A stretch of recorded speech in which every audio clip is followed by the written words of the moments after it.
Hey guys, Big J here from the Centre Bounce. In today's video, we're looking at my team, how we went in round one, and I'll tell you what, there's a few changes from my last team review. Hope you enjoy.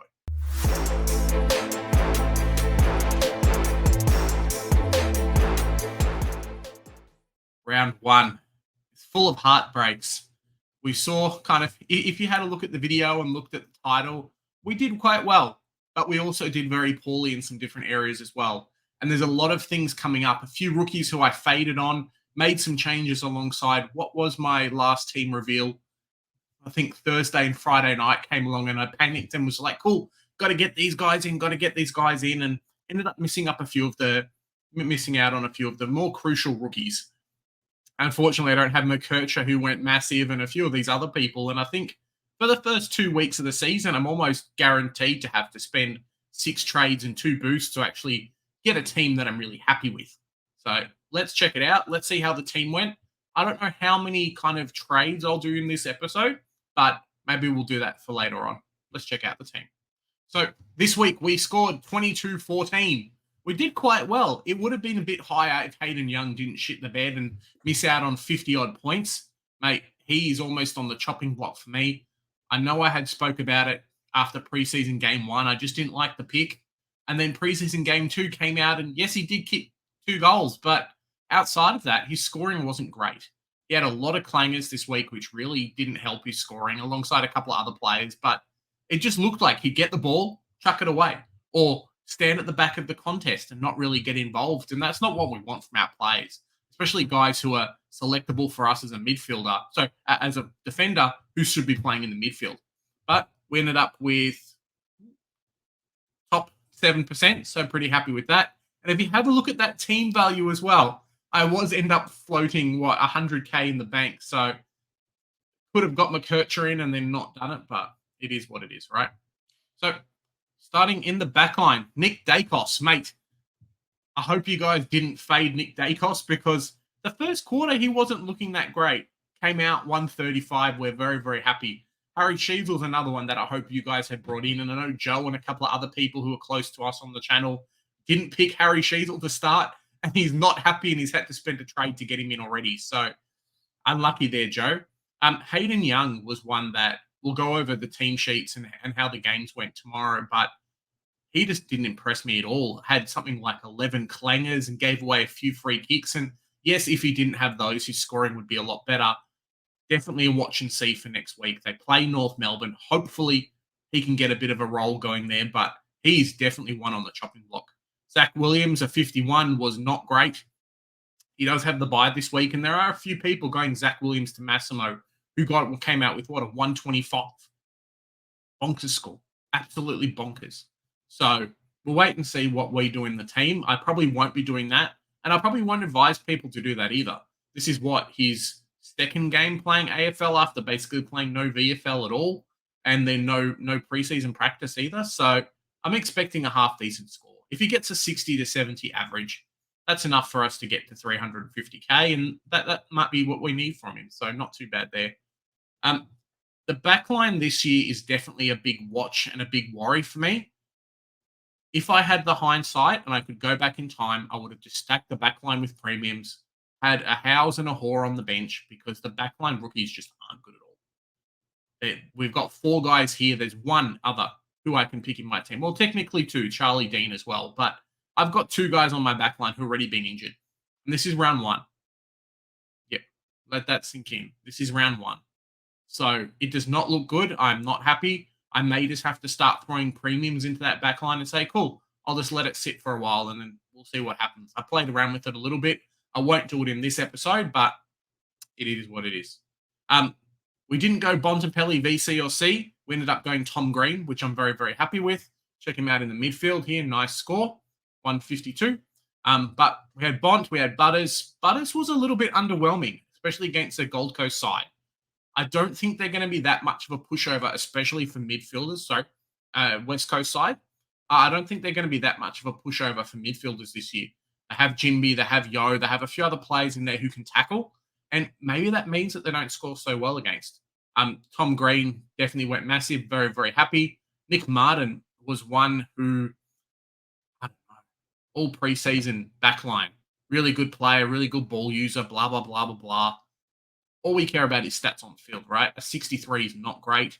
That's 500K on that position that could have been a Holmes, could have been a Crouch, could have been a few other people, could have been Carl Amon, who came out with 100 plus. So it's very, very disappointing. He could be on the chopping block as well, alongside a Young. That's two premiums already that we have to get rid of. We can get two fantastic players in, don't get me wrong, but two premiums already that we might have to get rid of. I'm not that happy about it.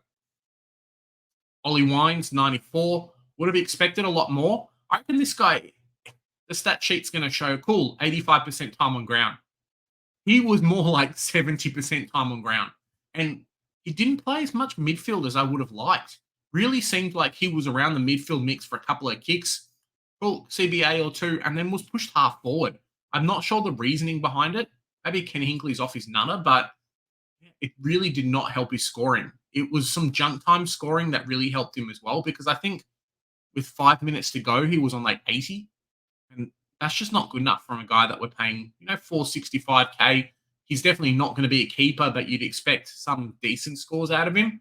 I mean, he was in contention with Jack Steele and a few other players as guys you can put in your team and hold till their buys, or at least their second buys. So, yeah, something to watch out for there. I'm going to keep him for a little while longer, but it really does not look good. Someone else who does not look good is Sam Berry. Now, I think the conditions this weekend were just shocking. Him and Chris Burgess and a few of these other guys, they only had two players, I believe, that ended up scoring 100 plus, which was not good. But Sam Berry was very, very lucky to score an 80. He was on 30s and 40s for the majority of the game, and I was regretting my pick. I was like, mate, put McKercher back in my team. But I'm very, very happy with the 80. Means I can keep him around for a little bit longer. If he scores another 70 or an 80, that's all right. He'll make us a little bit of cash, get that price on field. He basically just have to consider him an inflated rookie. Riley Sanders is another player you have to consider as an inflated rookie. And after a nasty turnover, Bevo was like, get in the bin, mate. 43 is not good, especially for that price. And if he drops something similar or he's dropped in himself, we're going to be not very happy. Now, the thing that's happening, the thing that's helping us at the moment is a very high ownership. I think it's like 70 or 65% owned. So majority of the teams that are active have him. Very, very happy with that. But there is some warning signs there. Bevo does not like players who don't perform. And it might be a case of, cool, Riley Sanders, spend some time in the BFL and see what happens. I don't want to be holding 184K on the bench. And especially with my team and having to spend a few early trades, people who don't have to spend those early trades, who started McKercher, Dempsey, and a few of these other guys, are going to get that advantage over me. And it's really not that good. Darcy Wilson did very well. Happy with that. Jack Carroll, who we brought in, or who we started, was very good as well. Jai Clark was not very good. Now, I know there was some incorrect disposals and some crazy things happening, but a 13 is just not good. And I have the cash to basically go McKercher from Jai Clark. And unfortunately, I think that's the way to go. Dempsey is much better pick, and Jai Clark, I think, could be potentially on the cusp of being dropped as well. I think Geelong have a few players coming through, and a 13 just doesn't give us any hope there. Hopefully, it's just a 1 week thing. Not great. Grundy, another player who was not great after coming off his 133 last week, just got bullied around the contest, and we saw when he played Gawn in the preseason game, or in round one, really, where when Gawn was down, he had that knee thing. I know Joe's talked about him quite a lot, blah, blah, blah. But Grundy, that's when his scoring came through. When he was actually versing, a half-decent ruckman this week, it did not look good for them. And Grundy scoring a 71 really does not show a lot of favoritism and a lot of confidence. Soldo went really well. Tristan Cherry went really well. And they're two downgrade options for some people who might be actually thinking, hey, look, Grundy was always going to be a stepping stone. I can just offload him for one of these players, bank a bunch of money. Cool, I've got more stepping stones. Let me know down in the comments, is Grundy someone you're going to keep? Because, Tim English is not that far away. Livingston, obviously, bench option there. Captaincy loophole did very well for us. Not that we needed him, but it would have been great just in case, because we went Tom Green. If Tom Green shit the bed, probably go on Max Gawn as your captain. And Max Gawn, 162. So hopefully Grundy has the bounce back next week that Max Gawn had this week, because the guy was everywhere and just dominant. Some people didn't have gone, they went English, and you're missing out on like 40 to 50 points there. So sucked in, guys. Unlucky. Flanders, I'm just going to touch on it first. My forward line was very different before. I was toying up with putting Luke Jackson. I just couldn't fit it in points wise, and ended up going Flanders, Heaney, Hogan as kind of my three mainstays, with Zach Fisher there as, the guy that I hoped would end up becoming a premium. And when he scores a 50, he's definitely not a premium. Sam Flanders, so the 128 jumping as well. I think he scored a 125 last week. He actually started really slow. Gold Coast himself started really slow, and yeah, he was just very lucky didn't end up scoring what he did. Heaney, dominant player as ever, basically scored the same as what he scored last week, so very, very happy. Playing bulk mid-minutes when he's not, he's kicking goals in the forward line. Like, this is the Heaney that George and all the other fantasy tape TV people, all the content creators are just like, mate, where's Heaney been all his life? Jesse Hogan. Now, I saw in the preseason game, he did very well. I saw in the game last week, he did very well. And there was one thing with Hogan's game is that he doesn't need to be a key forward. He pushes high half forward up the ground, and he's used as that guy that almost kicks the ball into the forward line. GWS have Riccardi, they have Callum Brown, they have Cadman, and Hogan. Now, all four played this week. Hogan does not need to be your generic key forward, but when he is the guy that's being targeted by the other players, mate, I think he kicked 7 on the week. 7. Now, the funny thing with him is that I think he kicked 1 or 2 and he was already on 110 points with like 8 or 9 touches. So the scoring's there.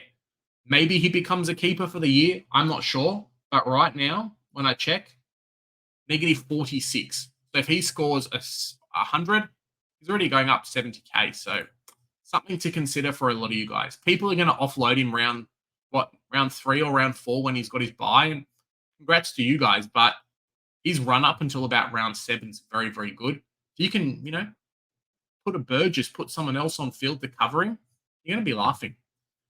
Zach Fisher's someone who I'm not very happy with. Yeah, a 50 is not great. A 50 really cuts into his potential scoring and his potential cash gem. He's on my chopping block. He's going to get chopped either this week or next. We've spoken about him the whole preseason as being a really good backman down there. The only problem with Zach Fisher is in the first preseason game, we didn't see it so much. In the second preseason game, we did. And similar to a Hayden Young, I think a lot of us got convinced, cool, he's going to do really well and he's going to be a great scorer for us. It doesn't look that way at the moment, and I'm not happy. Will Powell is someone who we'll talk about in the watch list episode this week, but came out with the 95, he's 300K, so, you bank 80K off him. Looked very, very good through the North midfield. There's a lot of options as well. I've seen people go him to Billings already, banking a lot of money. People are going Jared Lyons. People are going him to Massimo. There's a lot of things you can do with that 380K that now does not become a requirement. And there's quite a few good rookies on our forward line this year, and some really good cheap mid-prices. James Jordan, 5, who just went a 105 as well. That you could be like, cool, Fisher, you suck for 2 weeks. Offload you to 5, make a bunch of money. 5 will be your same price in 2 weeks. So something to definitely consider and watch out for. We've seen last year how effective and how influential spending those trades and boosts were early to fix your team, because you do not want to be behind in cash gen compared to everyone else. Don't fall behind this year. I know it sucks ending up coming into round 2 or round 3, and you've only got 34 trades and 3 boosts. It sucks. But they were lucky enough to give us those. As long as we don't get too many injury concerns already, we'll be okay. Last year, people had 14 players out. Hopefully that doesn't happen this year. But, mate, we've already had 4 or 5 ACLs and a few knees and some other things happening in round 1. Hopefully that doesn't continue on, because the AFL might need to bring in some more top-up players if that happens. Sexton did well. Harley Reid did well. 2 players that you kind of know what you're going to get out of them. Chris Burgess, I wish, did a lot better. Now, looking at the conditions where they played up north, I think they're playing Gold Coast up north, they weren't great. So maybe that factored into a little bit. I'm not sure if he's going to survive this week or next, but he's looking very juicy to downgrade to a Dempsey. So something to watch out for there. And Cadman kicked a couple of goals, pretended to play in the ruck as well. So I'm very, very happy with that pick. 72. What did he score last week? Not quite sure, but if he scores a 39, he jumps up to almost 300, well, almost 200k. So ride that wave there. Guys, let me know down in the comments how your team did. Did I beat you in the scoring or did you beat me? Did Fife, Jordan, and a few of these other players in your team do quite well? Let me know. We've got a lot of content coming out this week. Trying to pump out our team reviews on a Sunday. Keep that consistent for the whole year. So stay tuned. It's going to be a fun year of Supercoach. Remember, the biggest thing for this year is that don't panic too much with round one. You can fix a lot in your team. As long as you set yourself up for the future, you're doing very well. You can't have every scorer. You can't have every mid-pricer that's going to do well. As long as you have quite a few, as long as you have enough guys who are going to make you money, that's all you need. Remember, here at the Centre Bounce, we do the hard work so you guys don't have